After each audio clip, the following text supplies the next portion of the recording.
चलिए अब हम जो 3.2 का दूसरा क्वेश्चन पे आते हैं। दूसरा क्वेश्चन को समझने से पहले कुछ बेसिक चीज़ को समझना बहुत ज़रूरी है। यहाँ पर हम लोग पढ़ रहे हैं कि दो चर वाले रैखिक समीकरण, दो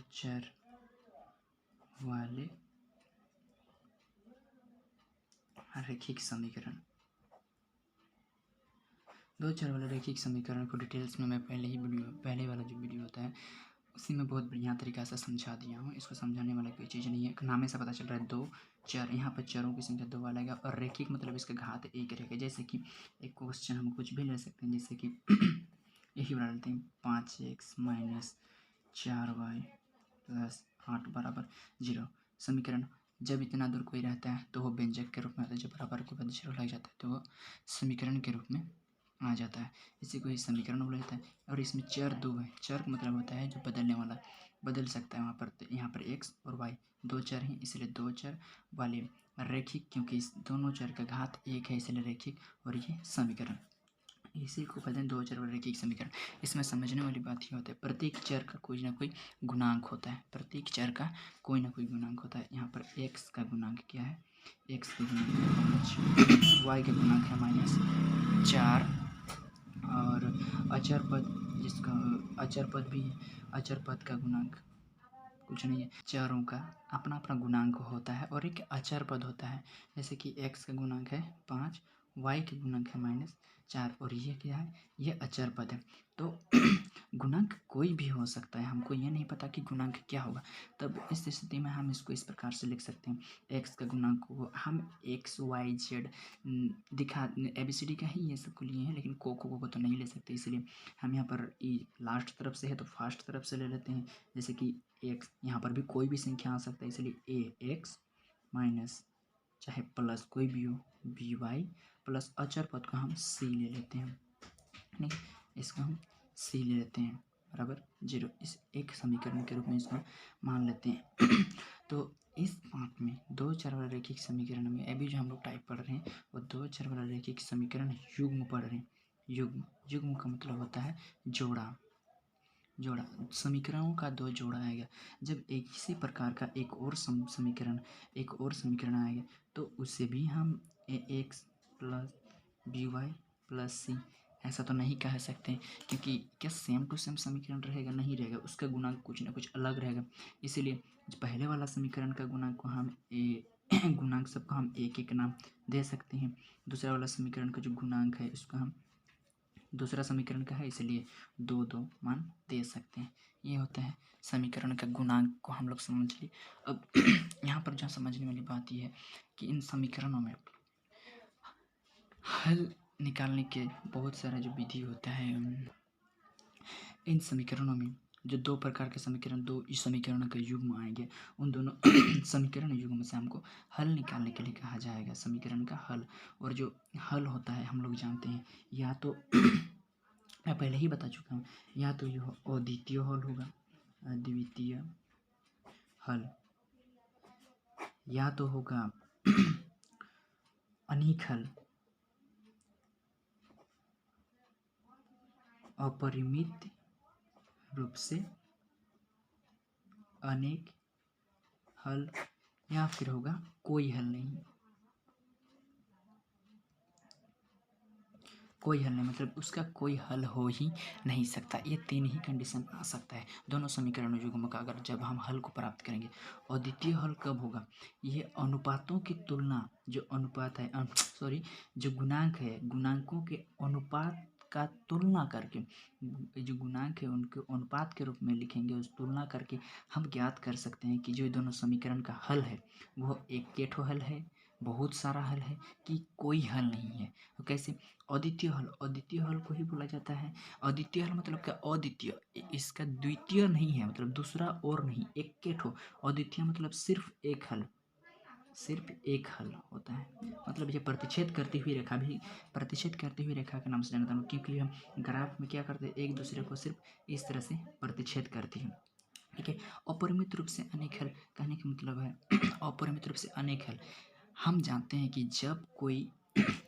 जब हम ग्राफ खींचते हैं तो कोई रेखा खींचते हैं, जिस प्रकार से ये अक्ष होता है, इस प्रकार से कोई रेखा इस तरह से गया है, उसी रेखा के ऊपर से दूसरा रेखा भी अगर गुजर जाता है तो क्या ये यहाँ भी हल होगा, यहाँ भी है, यहाँ सब जगह हल होगा। तुम जहाँ जहाँ जाएगा उसके ऊपर में वो वाला रेखा भी जाएगा, मतलब उसका बहुत सारा हल होगा। इसलिए अपरिमित तरफ से अनेक हल है। इसको कहा जाता है संपाति। संपाति भी कहा जाता है इसको। अपरिमित रूप से अलग हल को संपाति। समानुपाती। समानुपाती मतलब होता है तुम जैसा है हम भी उसी के ऊपर में है। तुम जितना लंबा होगा हम भी उतना लंबा।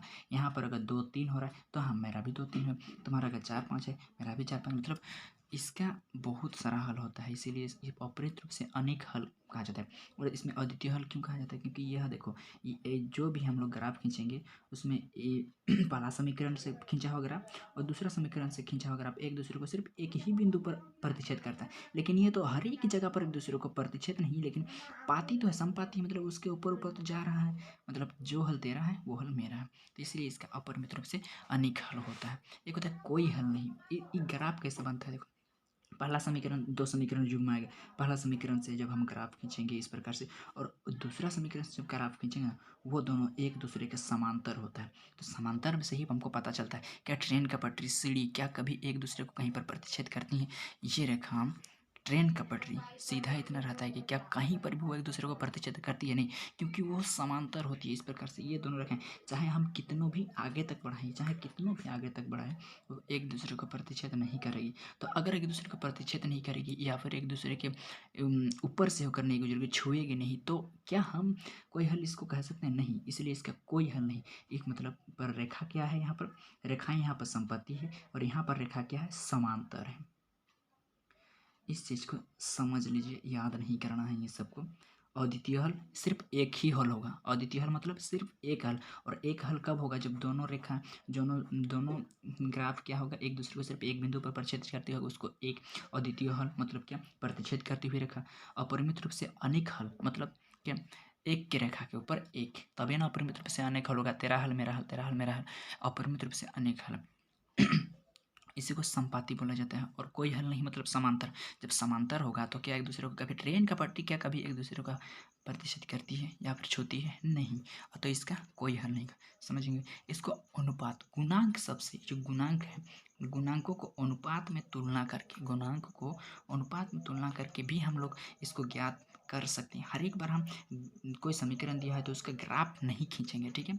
उसका हम एक विधि दिया हुआ है बुक में कि इसको अनुपात, जो गुणांक है, जो गुणांक सब है, अचर पद है, इन सब को एक्स के गुणांक से वाई के गुणांक को, वाई के गुणांक से अचर पद को, अचर पद से जब हम इनके गुणांक, इन लोगों की क्या तुलना करेंगे ना, तुलना करेंगे अनुपात में, तो इससे भी पता चलता है कि वह अद्वितीय हल होगा, अपरिमित रूप से अनेक हल होगा, कि इसका कोई हल नहीं होगा। जैसे कि हम लोग देखते हैं, जैसे अद्वितीय हल कब होगा? इसको माइंड में एकदम सेट कर लीजिएगा। जब कभी भी एक्स का गुणांक को हम a1 मानेंगे, अनुपात मतलब बट्टा होता है, और ये x a2 मतलब पहला समीकरण का गुणांक a1, दूसरा समीकरण का गुणांक a2 बराबर नहीं होगा पहला समीकरण के y का गुणांक और दूसरा समीकरण का y का गुणांक। अगर बराबर नहीं हुआ तो समझ जाना क्या कि इसका सिर्फ और सिर्फ अद्वितीय हल ही है, मतलब इसका केवल एक ही हल होगा। पहले बार में ही कट गया, a1/a2 b1/b2 कट गया, मतलब क्या? सिर्फ और सिर्फ इसका एक हल होगा। अपरिमित रूप से अनेक हल होगा कब? देखते हैं। अपरिमित रूप से अनेक हल है मतलब इसका जो एक्स का गुणांक पहला समीकरण का और दूसरा समीकरण का एक्स का गुणांक, ये भी बराबर होगा। वाई के गुणांक पहला समीकरण का, वाई के गुणांक दूसरा समीकरण का, ये भी इसके साथ भी। और अचर पद भी तीनों क्या होगा? बराबर। तेरे ऊपर में हम, तुम हम तुलना करते रहो तो क्या हम, तुम जितना ऊपर जाएगा उसी के ऊपर में हम भी जाएंगे, मतलब बहुत सारा हल होगा। कब होगा? जब तीनों बराबर होगा। और कोई हल नहीं कब होता है समझ लीजिएगा? जब हम क्या पहला अनुपात मतलब x का अनुपात दोनों समीकरणों का ये तो बराबर होगा, लेकिन b1/b2 बराबर नहीं होगा अचर पद के। याद रखना। तो इससे हम लोग याद रख सकते हैं, इससे क्या पहले बार में यदि कटता है, ठीक है, पहले बार में अगर कटता है तो सिर्फ एक हल, और दूसरे बार में कटता है तो कोई हल नहीं। इस प्रकार से याद रखना। पहला कटा एक हल मतलब एक, और 0। या तो तुम क्लास में फर्स्ट लाओगे या तो तुम 0 नंबर लाओगे। डू डाई नहीं बोलते हैं, do die, first 0, first 0, first 0, first 0। पहले काटा एक हल, लास्ट काटा 0 हल, पहले काटा एक हल, लास्ट काटा कोई हल नहीं। समझ में आ रहा? याद हो गया होगा। अद्वितीय हल मतलब A1/A2 मतलब पहले नहीं कटेगा, ये पहले कटेगा तो अद्वितीय हल। अपरिमित रूप से अनेक हल मतलब तीनों बराबर होगा। जब हम अनुपात गुणांकों के अनुपात की तुलना करेंगे तीनों बराबर होगा। और कोई हल नहीं मतलब समझो कि समांतर होगा और इसमें क्या हो जाएगा, दूसरा कटेगा मतलब B1/B2 बराबर नहीं होगा C1/C2 का।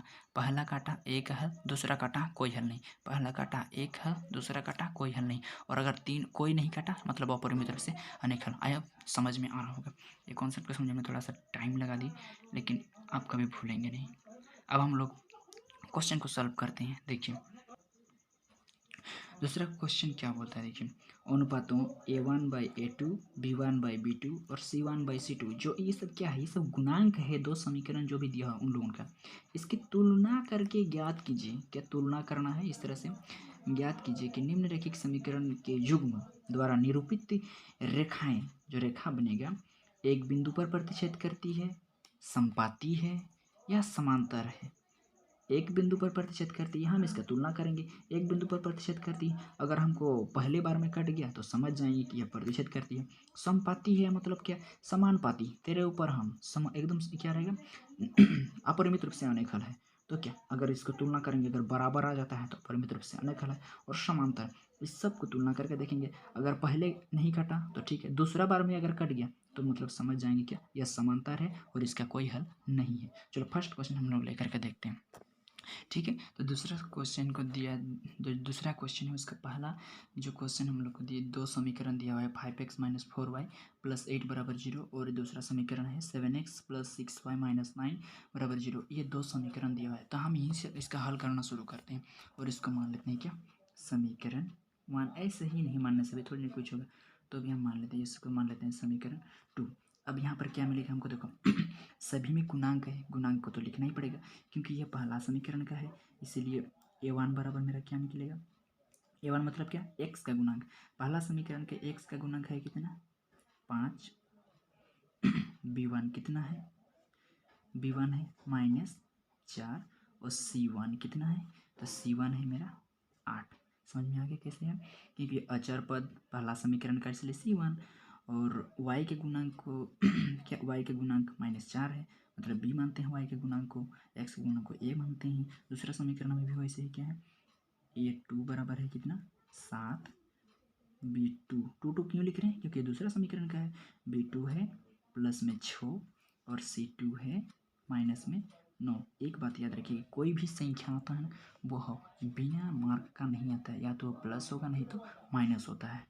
प्लस का हम लोग नहीं दिखाते हैं, इसलिए नहीं लिखते हैं, लेकिन माइनस आगे कर रहता है तो उस माइनस को लेके चलना पड़ता है। ठीक है, हम लोग गुणांक सबको लिख लिए हैं। अब हम लोग करते हैं कि देखो अनुपातों की तुलना पर जांच करते हैं। देखो वह प्रतिच्छेद करती रेखा होगा, संपाती होगा तो समांतर होगा। इसके लिए क्या करेंगे हम, अनुपातों इसकी तुलना करने पर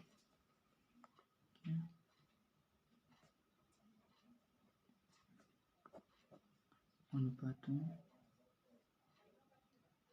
A1/A2 B1/B2 है तथा हाँ रुक C1/C2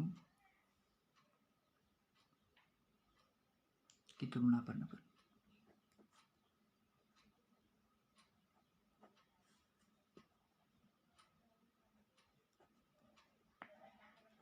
हम इसकी तुलना करते हैं अर्थात, और देखते हैं कि यह क्या होता है। पहले A1/A2, A1 मतलब क्या, 5/7, B1/B2 -4/6, C1/C2 8/9। कटेगा क्या, हाँ ये कट रहा है, 2 दूना 4 और 2 तिया 6, बाकी सब नहीं कट रहा है। यहाँ पर देख लेते हैं क्या, 5/7 और यहाँ पर आ रहा -2/3 और ये 8/9। तो मेरा पहली ही बार में क्या हो गया, कट गया। पहली बार क्या मेरा बराबर आया, नहीं आया। इसकी बात हम लोग अभी करेंगे ही नहीं, क्योंकि यह पहले ही बार में कट गया। तो यहाँ पर हम लोग अब बोल सकते हैं, हम बताए थे पहले काटा एक हल, नहीं कटा, बहुत हल, दूसरा बार में कटा, कोई हल नहीं। तो पहले कटा मतलब यह अद्वितीय हल, मतलब क्या, प्रतिच्छेद करते हुए रेखा। पहली बार में कट जाता है तो हम लोग उसको बोलते क्या, प्रतिच्छेद करती हुई रेखा। अतः यह समीकरण जो है वो कैसे है, यह समीकरण प्रतिच्छेद करती हुई रेखा है या फिर एक बिंदु पर प्रतिच्छेद करती है। अतः यह समीकरण या फिर यह रेखाएं, यह रेखा एक बिंदु पर प्रतिच्छेद, यह रेखाएं, अतः रेखाएं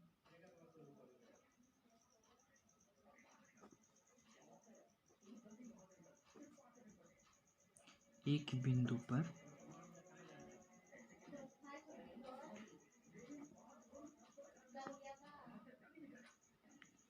प्रतिच्छेद करती है। देखिए थोड़ा सा लंबा लंबा बनेगा, पर मैं समझाने में कोई भी कसर नहीं छोड़ूंगा। अगर समझ में नहीं आए तो कमेंट में जरूर बताएं, मैं आपका रिप्लाई जरूर करूंगा। ठीक है, सबको तुलना इधर लाइन लाइन में लिखने से भी चलता, पर हमको ये अभ्यास लगा, सबको पहले लिख लेंगे, पहले देखेंगे, पहले बराबर हुआ तो बराबर देंगे, दूसरा बराबर हुआ तो बराबर देंगे। जिसको इससे काम नहीं है इसको छोड़ देंगे। मेरे को पहले ही बार में काट दिया मतलब क्या, रेखाएं क्या अद्वितीय हल होगा, इसका एक होगा हल, मतलब रेखा एक दूसरे को प्रतिच्छेद करेगा तभी तो इसका एक हल होगा। तो इस प्रकार से चेक करना। ठीक है, यहाँ हम पहला ए नंबर को देख लिए, अब हम बी नंबर को भी देखते हैं। चलिए, 2 नंबर का ए नंबर तो बना लिया हम लोग, अब बी नंबर में चलते हैं। बी नंबर में हम लोग को समीकरण युग्म किया दिया हुआ है, मतलब दो समीकरण का, एक समीकरण का जोड़ा क्या दिया हमको, देखो ये 9x plus 3y plus 12 equal to 0। और दूसरा समीकरण दिया हुआ है हम लोग को 18x प्लस 6y प्लस 24 बराबर 0। ये देखो हम लोग को समीकरण युग्म एक दिया हुआ है, हम चलो मान लेते हैं क्या, यह समीकरण 1, इस समीकरण को समीकरण 1 मान लेते हैं और इस समीकरण को समीकरण 2 मान लेते हैं। जहाँ पर हमें क्या मिलेगा, जहाँ हम समीकरण 1 के गुणांक लिखते हैं, समीकरण 1 का गुणांक को सब में ए सब लिखते हैं, a1, ये 1 क्यों लिखें, क्योंकि यह समीकरण 1 का है। ठीक है, a1 बराबर 9, b1 बराबर 3, c1 बराबर 12। फिर समीकरण 2 से हमको क्या मिलेगा,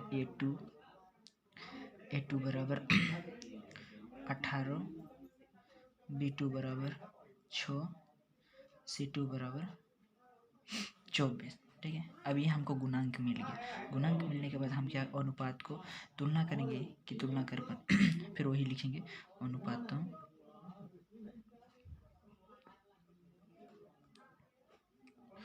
अनुपातों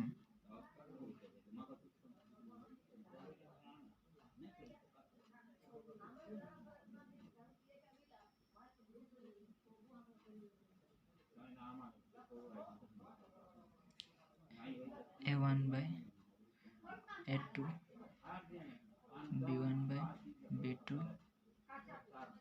तथा c1 बाय c2 की तुलना करने पर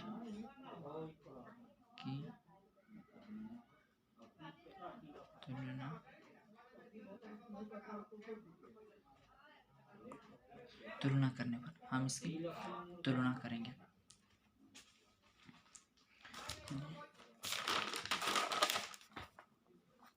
इसकी तुलना करेंगे इस प्रकार से होगा। देखो तो क्या होगा, a1 बाई a2 मतलब 9 बाई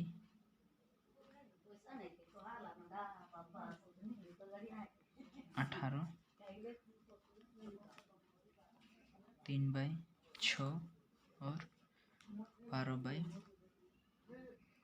24। अब हम तुलना करते हैं ये बराबर होगा कि नहीं, पहले देखते हैं, एक कट जाएगा, देखना 9 1 9, 9 2 18, 3 1 3, 3 2 6, 12 का 12 और 2 24। तो देखते हैं 1/2 1/2 मतलब तीनों क्या हुआ, यह बराबर आया, मतलब कि ये तीनों बराबर आ गया। इसमें भी क्या आया, 1/2 बराबर 1/2 बराबर 1/2। चूँकि यह A1 बाई A2 बराबर B1 बाई B2 बराबर C1 बाई C2 के रूप में है, के रूप में है। अतः ये क्या होगा? अतः रेखाएं संपाती होगी। अतः रेखाएं संपाती है। समझ में आ गया? आप छोटा बना सकते हैं पर समझने के लिए जरूरी है बड़ा बनाना। ठीक है, बी नंबर का हो गया। अब सी नंबर को बनाते हैं। सी में रैखिक समीकरण का युग्म दिया गया है क्या? 6x माइनस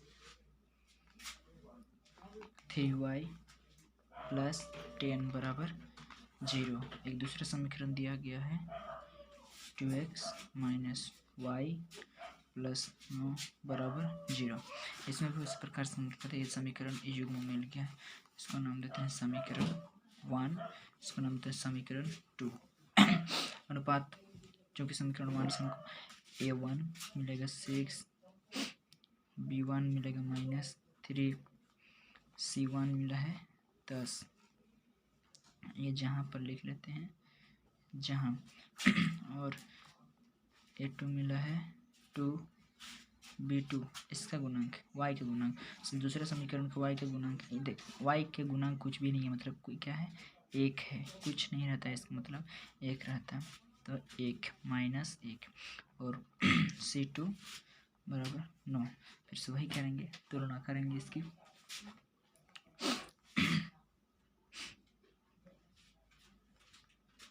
गुणांक को क्या अनुपात की तुलना करने पर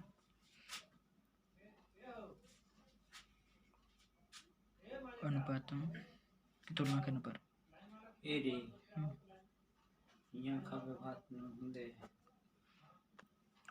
अनुपातों A1 by A2 B1 by B2 तथा C1 बाई C2 की तुलना करने पर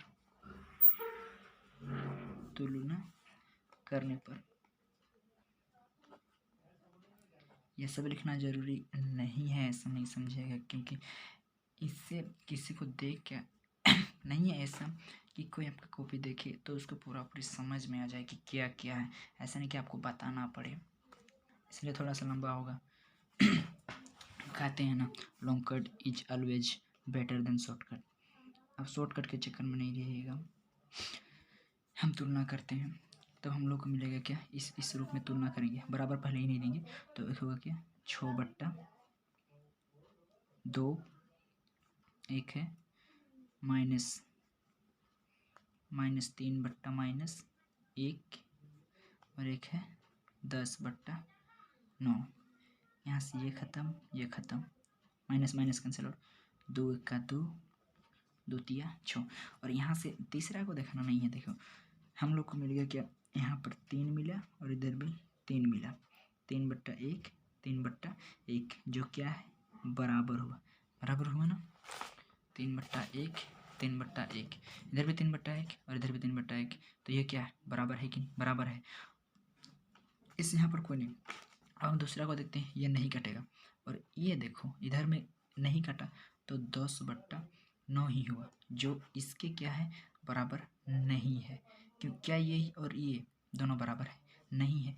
तो पहले वाला हम लोग जानते हैं, पहला काटा 1 हल, दूसरा काटा 0 हल, पहला काटा 1 हल, दूसरा काटा कोई हल नहीं, मतलब यह क्या है कोई हल नहीं।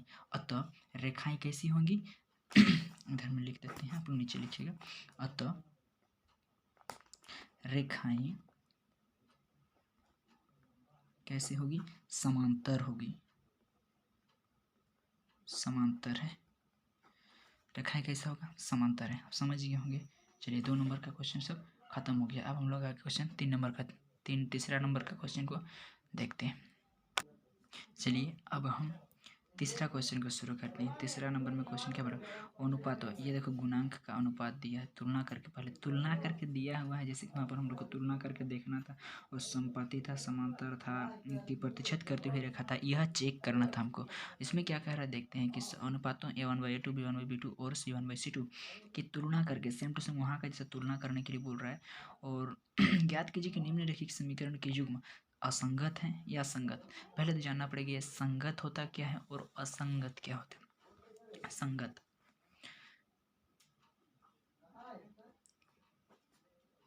ये संगत हल किसको बोलते हैं, यदि कोई भी रैखिक समीकरण युग्म संगत हम संगत समीकरण युग्म उसको बोलेंगे, कोई भी वैसा रैखिक समीकरण युग्म, वैसा रैखिक समीकरण युग्म जिनका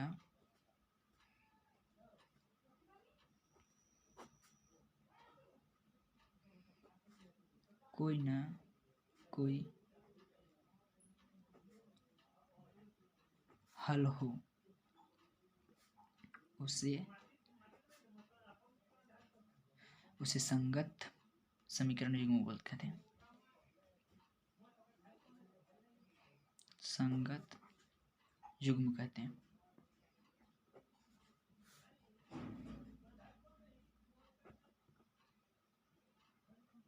ठीक है, वैसा रैखिक समीकरण में जिसका कोई ना कोई हल हो तो उसको संगत समीकरण युग्म कहते हैं, संगत रैखिक समीकरण युग्म कहते हैं।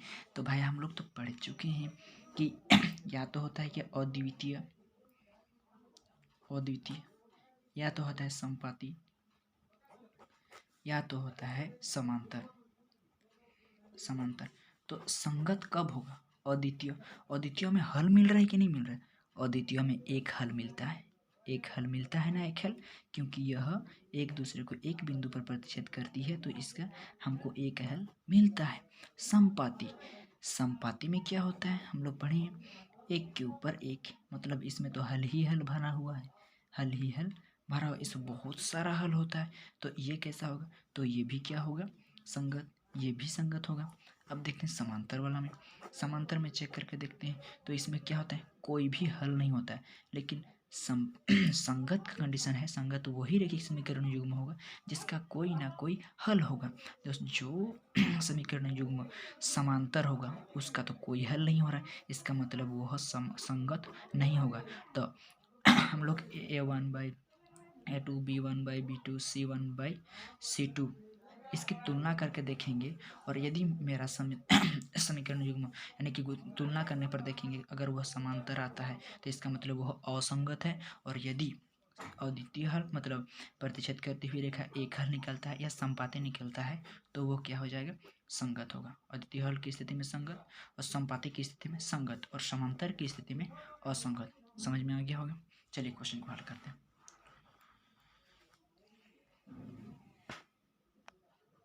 चलिए अब हम तीसरा क्वेश्चन को ले लेते हैं। पहला ए नंबर में जो दिया हुआ है, इसमें दो रैखिक समीकरण का युग्म दिया हुआ है 3x + 2y = 5 और 2x - 3y = 7। तो दो चलो रैखिक समीकरण का व्यापक रूप जो होता है इसमें बराबर किस पर लाया जाता है, चरपद को पहले हम लाते हैं, समीकरण 1 2 नाम देते हैं इसको। तो यहाँ से हम अगर इसको करते हैं तो ये हो जाता है 3x + 2y - 5 = 0। ये समीकरण 1 मेरा निकल गया, और ये समीकरण हो गया 1। और इधर से करते हैं क्या, 2x - 3y - 7 = 0। यहाँ से हमको निकल गया समीकरण 2, जहाँ पर चलिए यहाँ तक बात हम A1/A2 B1/B2 C1/C2 हम लोग अनुपात मतलब जो गुणांक है ना समीकरण 1 और 2 में उसको लिख लिए और उसको तुलना कर दिए, और तुलना करने के बाद हम लोग को मिला कि A1/A2 B1/B2 जो है वह बराबर नहीं हुआ, क्योंकि 3/2 हुआ और 2/-3 हुआ, तो क्या बराबर नहीं हुआ। तो चूँकि हम लोग को A1/A2 बराबर नहीं मिला B1/B2 का, अतः हम लोग क्या मान सकते हैं, अतः क्या है, यह जो हल है वो क्या है, अतः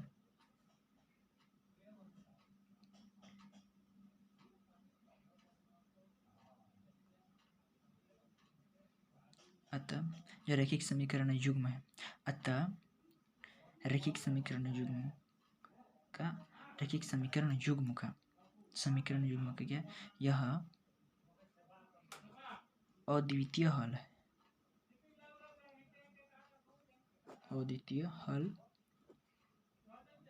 है, इसलिए यह के संगत है।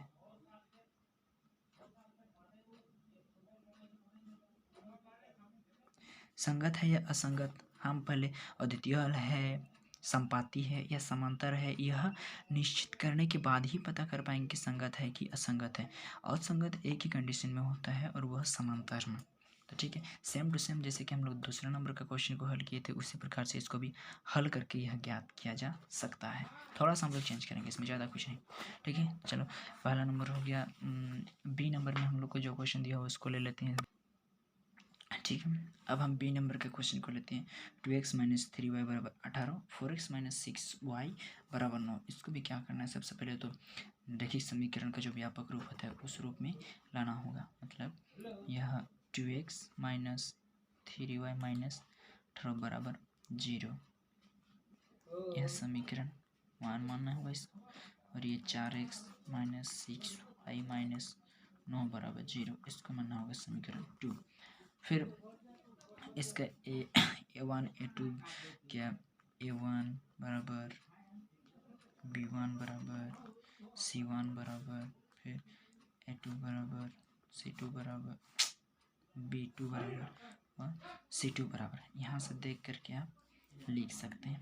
फिर उसी प्रकार से तुलना कीजिएगा, उसी प्रकार से तुलना करना है और देखना है कि वह क्या आ रहा है, अद्वितीय हल आ रहा है, संगत हो रहा है या संपाती हो रहा है या समांतर हो रहा है। अद्वितीय हल हो रहा है, संपाती हो रहा है कि समांतर हो रहा है। अगर अद्वितीय हल होगा तो उसको मानना है कि संगत है, अगर संपाती हो रहा है तो मानना है कि वह संगत है, लेकिन अगर समांतर हल आ रहा है तो आप मार दीजिएगा कि वह असंगत है। ठीक है, इसलिए हम बी नंबर का क्वेश्चन को हल नहीं करते हैं, क्योंकि same to same a number भी और दूसरा नंबर का क्वेश्चन जो है वो भी इसी प्रकार से था। हम सी नंबर का क्वेश्चन को ले लेते हैं। सी नंबर का क्वेश्चन क्योंकि थोड़ा सा अलग है, ये एक सिंपल सरल ये में दिया हुआ है, इसलिए इसको आप कर सकते हैं। हम सी नंबर का क्वेश्चन को हल करते हैं, पहले लिख लेते हैं सी नंबर का क्वेश्चन को। चलिए सी नंबर का क्वेश्चन, बी नंबर आप बना लीजिएगा। सी नंबर का क्वेश्चन यहाँ पर हम लोग को दिया हुआ है और इसको हम इसीलिए क्योंकि यह बट्टा में है और बहुत सारे बच्चे ऐसा होता है कि बट्टा को देख करके डर जाता है। तो और हम लोग जानते हैं जो रैखिक समीकरण युग्म है, दो चर रैखिक समीकरण युग्म, उसका व्यापक रूप क्या होता है, ax प्लस by प्लस सी बराबर 0, यही उसका व्यापक रूप होता है। तो इसका हम लोग इसका व्यापक रूप में ला लेते हैं। सबसे पहले तो इसका ये जो बट्टा है इसको हटाते हैं, क्योंकि बट्टे में लेकिन थोड़ा सा हल करने में तकलीफ मुसीबत आती है, तकलीफ होती है, मतलब हार्ड लगता है। तो बट्टे को हटाने के लिए क्या करना होगा, यदि हम 3 का 2 का एलसीएम लेंगे तो 3 दूना 6 हो जाएगा। अगर हम पूरा टर्म्स को, इस समीकरण को 6 से गुना करते हैं तो ये भी हट जाएगा और ये भी हट जाएगा, इसलिए हम वही करते हैं। तो चलो करते हैं। सबसे पहले ये क्या है, ये समीकरण 1 है को गुना करते हैं 6 से, और ये समीकरण के रूप में नहीं है तो इसको समीकरण के रूप में ला लेते हैं, गुना कर लेते हैं। तो क्या हो जाएगा, यह 6 से जब गुना करेंगे इसको तो 6 गुना 3x/2 प्लस 6 गुना 5y/3 बराबर 7 गुना 6। ये 6 इधर बराबर के राइट साइड भी और लेफ्ट साइड भी सभी टर्म्स के साथ गुना होगा। तो 2 तिया 6, 3 दूना 6, तो क्या आ जाएगा 3 तिया 9x प्लस 5 दूना 10y बराबर 7 6 42। यहाँ से हमको समीकरण 1 मिल गया। ये हम समीकरण स्टार बोल सकते हैं इसको। और इधर से समीकरण 2 तो जैसे यहाँ से ही दिया हुआ है 9x माइनस 10y, बस इसको इस पर ला देना है, प्लस में है तो इधर से आएगा तो यह माइनस 14 बराबर 0, ये समीकरण 2। अब यहाँ से जहाँ पर का जहाँ करके जहाँ a1 बराबर 9, b1 बराबर 10, C1 बराबर, देखो 42 प्लस में है, बराबर को उस पर इस पर लाना होगा तो -42 होगा। आप समझ जाएंगे ये वाला बात को। C1 फिर A2 बराबर भी 9, B2 बराबर -10, C2 बराबर -14। ठीक है, अब वैसे ही अनुपातों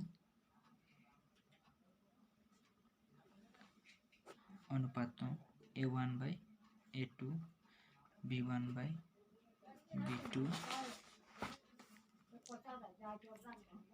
तथा C1/C2 की तुलना करने पर, चलो हम तुलना करते हैं। तुलना करने पर क्या मिलेगा देखते हैं।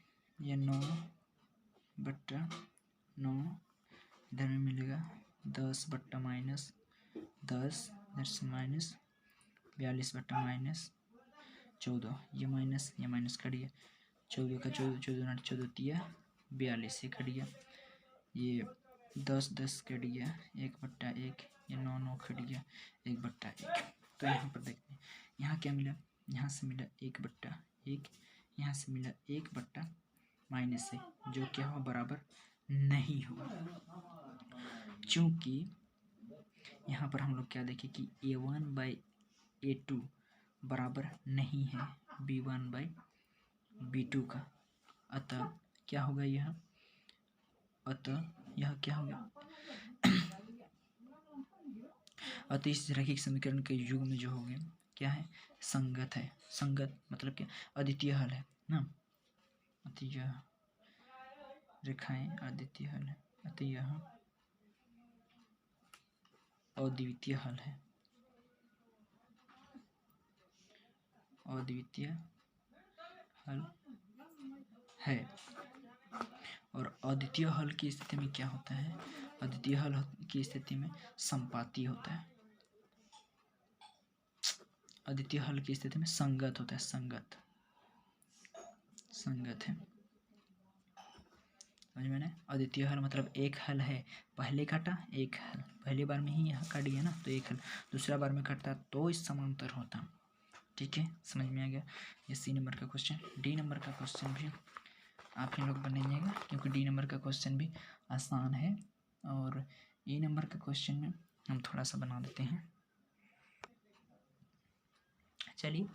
और B नंबर हम नहीं बना दिए, ठीक है। और D नंबर भी हम नहीं बना देंगे, क्योंकि D नंबर भी एक नंबर का जैसे ही, मतलब A नंबर का जैसे ही और आसान है, आपको प्रैक्टिस करना होगा, ठीक है। E नंबर में बट्टे, इसमें भी एक बट्टा है, इसलिए हम इसको लिए हैं और इसको हम बना देते हैं। चलिए, इसमें भी क्या है, बट्टे के रूप में है, इस बट्टे को हटाना होगा। यहाँ पर 3 है, तो क्या करेंगे हम, सभी टर्म्स को LHS बराबर के लेफ्ट साइड तरफ और राइट साइड तरफ, दोनों तरफ क्या करेंगे हम, इसको 3 से गुना करेंगे। अगर इसको भी 3 से, इसको भी 3 से, तो 3 से गुना करेंगे तो 3 3 कट जाएगा ना, तो 3 से गुना करेंगे तो यह जो बट्टे है यह हट जाएगा। इसको हम कुछ भी स्टार मान देते हैं और इस स्टार को हम लोग गुना करते हैं 3 से, तो क्या होगा, 3 गुना 4/3x, इसके साथ भी होगा 3 गुना 2y बराबर 8 गुना 3, और इस प्रकार से हमको मिलेगा खत्म। ये 4x + 3 दूना 6y बराबर 8 दिया 24। इसको स्टैंडर्ड रूप में लाएंगे दो चर रैखिक समीकरण के, तो 4x + 6y - 24 बराबर 0। यह समीकरण हमको 1 मिल गया। इधर तो कुछ चेंज हमको नहीं करना है, इधर हमको चेंज नहीं करना है, जैसा का पर जैसा है वैसे ही उतारेंगे। ये 2x + 3y बराबर 12, ठीक है। यह समीकरण हो गया 2, यह समीकरण 2 हो गया, जहाँ A1 बराबर 4, B1 बराबर 6, C1 बराबर -24, A2 बराबर है मेरा, क्या देखो 2, B2 बराबर 3, C2, अरे यार फिर से हम इसको बराबर किस पर है, चलो इसको हम बराबर किस पर लाते हैं, तो ये माइनस बराबर ये 0 हो जाएगा, -12। अब अनुपातों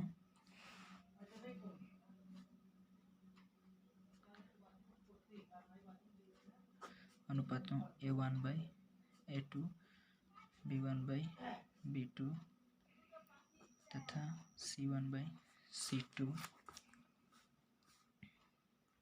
की तुलना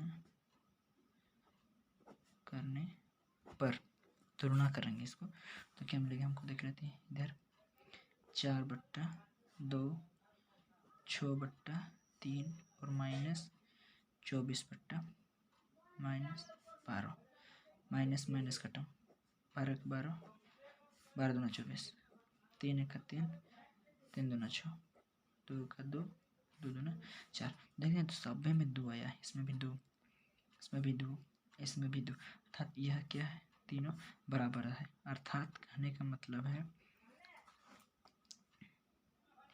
अर्थात A1/A2 बराबर है B1/B2 बराबर है C1/C2।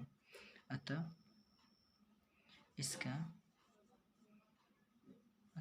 जो समीकरण युग्म है, समीकरण युग्म का अतः रैखिक समीकरण युग्म कैसे हल होगा, संपाती होगा। यह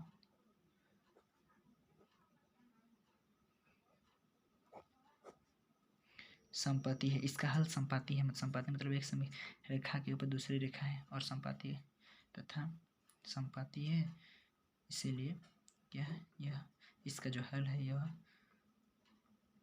संगत है। आंसर बोलने या फिर संगत असंगत पूछा था, इसीलिए उसके सामने आंसर लिख दिए। इसमें कुछ बड़ा पेड़ की तरह पकड़ मत लेना, ठीक है।